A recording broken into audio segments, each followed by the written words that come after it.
सरकार ने पंचायती जमीन पर 20 साल से रह रहे लोगों को बड़ी राहत दी है। अब वे साल 2004 के कलेक्टर रेट के हिसाब से रजिस्ट्री करवाकर इन मकानों का मालिकाना हक प्राप्त कर सकेंगे। मुख्यमंत्री नायब सैनी की अध्यक्षता में हुई मंत्रिमंडल की बैठक में हरियाणा विलेज कॉमन लैंड नियमितीकरण एक्ट 1961 में संशोधन को मंजूरी प्रदान की गई है।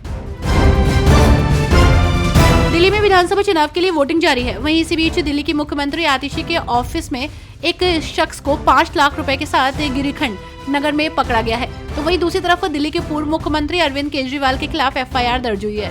यमुना के पानी में जहर मिलाने वाले उनके बयान को लेकर शाहबाद के रहने वाले जगमोहन की शिकायत पर कार्रवाई हुई है। कांग्रेस नेता राहुल गांधी आज बिहार दौरे पर पटना में है। इसी क्रम में बिहार कांग्रेस सह प्रभारी शाहनवाज आलम ने एक बड़ा बयान दिया। उन्होंने कहा कि कांग्रेस को तेजस्वी का नेतृत्व स्वीकार है। तेजस्वी यादव महागठबंधन के चेहरे हैं। उन्हीं के नेतृत्व में महागठबंधन बिहार विधानसभा चुनाव लड़ेगा। महागठबंधन बिहार में एकजुट है, मजबूती से चुनाव मिलकर लड़ेंगे।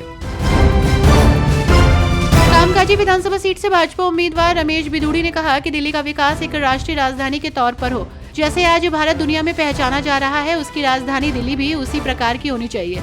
पीएम मोदी चाहते हैं कि जैसे देश का विकास हो रहा है वैसे ही दिल्ली का भी विकास हो। इसलिए मैं दिल्ली के सभी भाई बहनों से अपील करता हूं कि वे दिल्ली के विकास के लिए वोट डालें। मध्य प्रदेश के मुख्यमंत्री मोहन यादव ने कहा कि प्रधानमंत्री मोदी की मौजूदगी में शुरू किया गया चीता प्रोजेक्ट धीरे धीरे आगे बढ़ रहा है।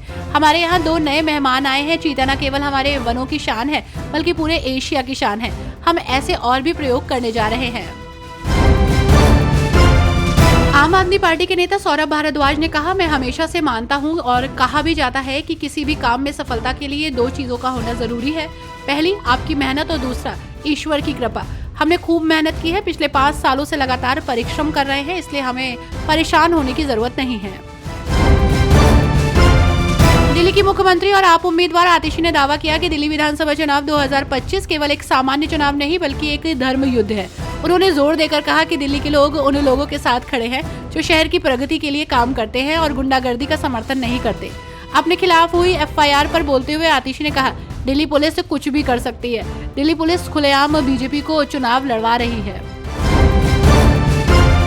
राजद नेता तेजस्वी यादव ने कहा कि बिहार में कानून और व्यवस्था का आपराधिक विकार हो चुका है। पुलिस प्रशासन को जनता की सेवा में लगना चाहिए, लेकिन वे रक्षक नहीं है बल्कि भक्षक बने हुए हैं। ऐसा कोई भी दिन नहीं है जब बिहार में गोलियां नहीं चलती हैं। कानून को अपने हाथ में लेने का अधिकार किसी को नहीं होना चाहिए, चाहे वो कोई भी हो। कानून और संविधान अपने हिसाब से चलना चाहिए। कांग्रेस नेता सुरेंद्र राजपूत ने कहा कि लोकतंत्र का पर्व चल रहा है और लोकतंत्र में ज्यादा से ज्यादा मतदान होने चाहिए।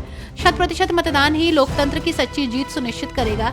यदि 100% मतदान होता है तो कांग्रेस की जीत भी सुनिश्चित है।